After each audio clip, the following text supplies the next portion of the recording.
the government's money trick, and why it should worry you. Picture this: you max out your credit cards, then somehow lend yourself the money to pay them off. Sounds crazy, right? Like something that would land you in bankruptcy court faster than you can say, financial disaster. Well, guess what? That's exactly how the U.S. government operates. And it's not just getting away with it. This wild trick is literally holding up the entire global economy. Let me break down how this works, because once you see it, you can't unsee it. The IOU game. Here's the basic setup. The government needs cash, way more than it gets from taxes. So it issues bonds, which are basically fancy IOUs saying, lend us money now, we'll pay you back later with interest. For over 200 years, people have been buying these IOUs like hotcakes because they're supposedly the safest bet on the planet. Backed by the full faith and credit of the United States.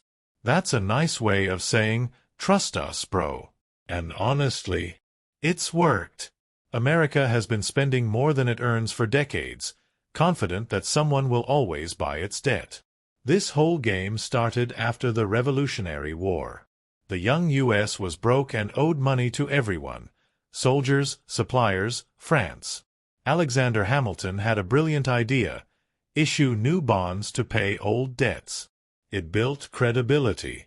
Investors saw America would honor its word, so they kept lending. But here's the catch. From that moment on, we've been stuck in an endless loop of borrowing and rolling over debt. Enter the Federal Reserve. Things got really interesting in 1913 when the Federal Reserve was born. Before that, the banking system was a mess. Constant panics, collapses, chaos. The Fed was supposed to stabilize everything. But it also became the government's secret weapon for sustaining debt. When World War II hit, the Treasury needed mountains of cash. The Fed stepped up, buying government bonds whenever needed to keep borrowing cheap. Basically, the U.S. found a cheat code. The Fed could create money out of thin air and use it to buy treasuries. Then came the real game changer, 1971. Until then, the dollar was tied to gold. You could theoretically trade your dollars for actual gold. But as America spent like crazy on the Vietnam War and domestic programs, confidence started slipping. So President Nixon just cut the cord. He ended the gold standard completely. From that moment on, the dollar wasn't backed by anything physical. Just trust. Just the belief that people would keep buying U.S. bonds. The whole system became pure paper, pure faith. How the trick works today. All right, here's where it gets wild. The Treasury issues bonds to cover deficits. Foreign governments, pension funds, banks, they all buy them. But when there aren't enough buyers, the Federal Reserve steps in. And here's the magic. The Fed doesn't need to find money anywhere. It just creates it digitally. Literally types numbers into existence. Then uses that brand new money to buy the government's bonds. This happened massively after 2008 and again during COVID. The Fed bought trillions, yes, trillions, in bonds, basically financing government spending with money conjured from nowhere. To regular people, this sounds insane. How can you borrow from yourself? How can you create money from nothing and pretend it's real wealth? Yet this is how wars get funded without raising taxes. How stimulus checks magically appear. How Wall Street bailouts happen when everything goes sideways. It looks like magic. But there's a cost. And you're the one paying it, through inflation. Who wins? Who loses? The winners are obvious. Politicians spend without accountability. Banks get propped up. Foreign governments, for now, treat treasuries like gold.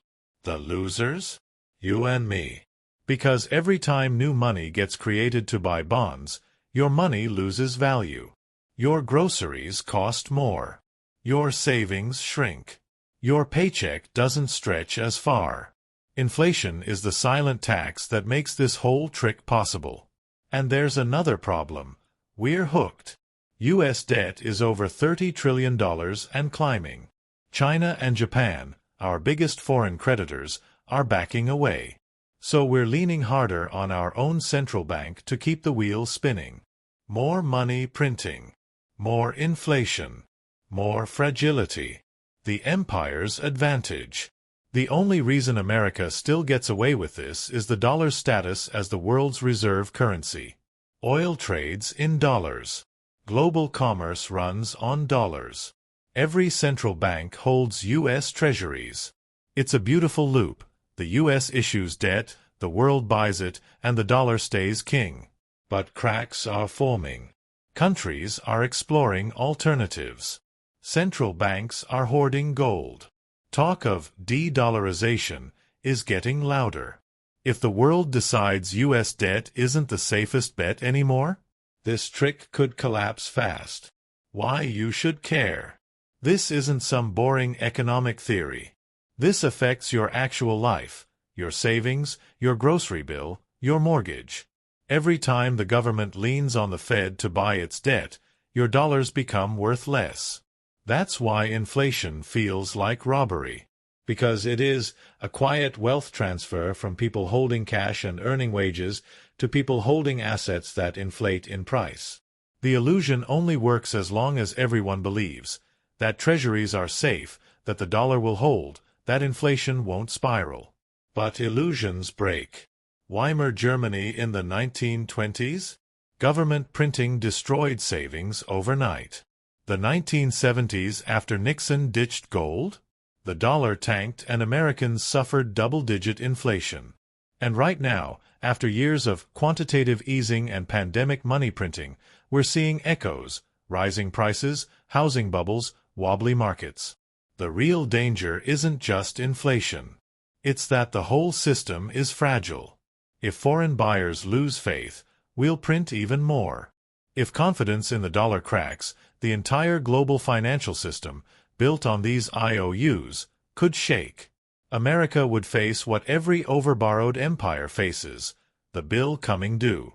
The bottom line. Understanding this bond trick means seeing through the illusion. Government debt isn't free. Inflation is a hidden tax. And trust is the only thing preventing collapse. It means asking yourself hard questions.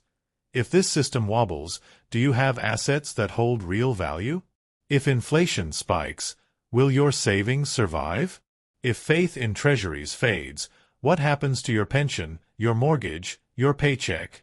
Because when this trick finally fails, Washington and Wall Street won't pay the price. You will. History doesn't repeat exactly, but it sure rhymes. Britain financed its empire on bonds until trust collapsed. France drowned in debt before revolution. Now America plays the same game, borrowing endlessly, buying its own debt, selling the fantasy that it can last forever. But illusions always end.